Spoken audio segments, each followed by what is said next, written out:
So Wales wants to pull on all of its levers, all of the people within the country to have a Team Wales approach.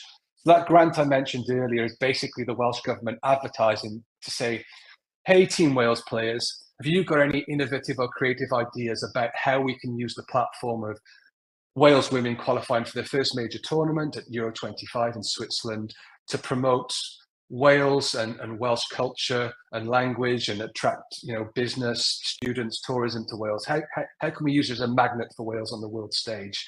So there will be a bunch of creative bids going in.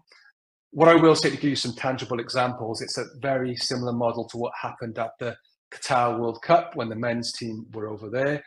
I'll give you an example of one project. So during the Qatar World Cup, there were many things that happened. There was a Welsh festival of culture that happened around the world. So you saw music and cultural events and sports and trade events in places like Toronto and Washington and Dubai and Brussels and many other places.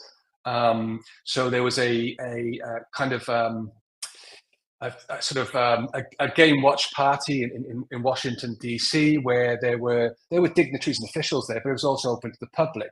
And then later that evening there was a nightclub takeover where Welsh DJs and US DJs played music just to celebrate the game that took place between Wales and US in the group stages of Qatar.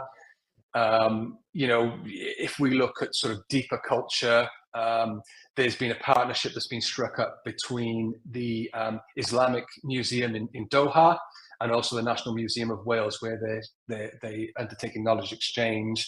They're helping to share staff and programs and ideas.